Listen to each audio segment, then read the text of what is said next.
The Indian Express, 21st of March 2023, Prime Minister Hasina says Bangladesh is cautious when borrowing money from China.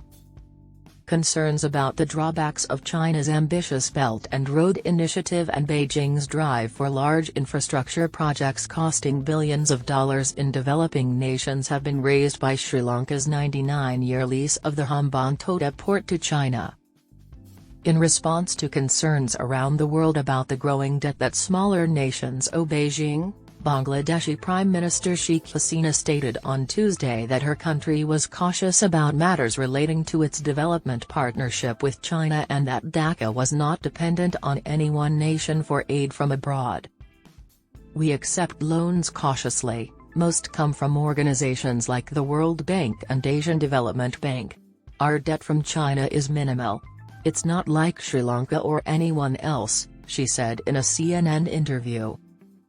Hasina, who also serves as the leader of the Awami League, declared that we are not dependent on anyone.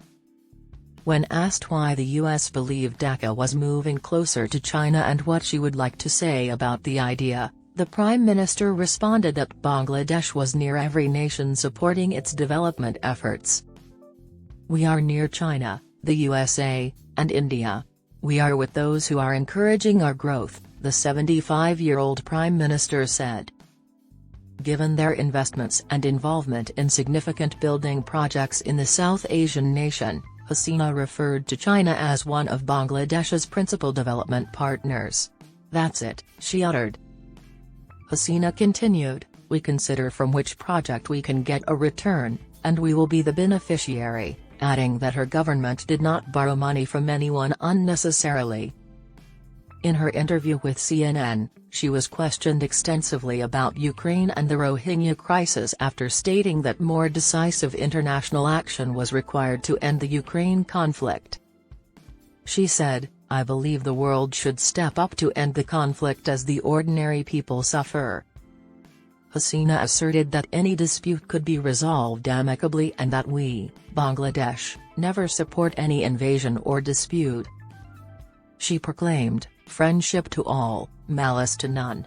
We adhere to that, so we vehemently reject any invasion of or violation of human rights." However, she asserted that no war could be fought solely on one side because both parties must be involved. "However, I do believe that each nation has the right to live in and defend its own territory, in freedom." Hasina responded, "We have called upon the international community that they should pressure Myanmar to bring their citizens back to their country." When asked what Bangladesh requires from the international community to address the Rohingya crisis.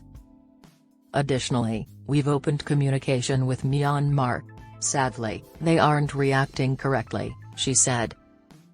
The Prime Minister continued by stating that her government had already contacted China, ASEAN nations, Japan, the United States, and other nations to ask them to place pressure on Myanmar to repatriate its citizens.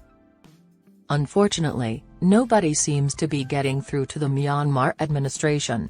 The issue is that," she said.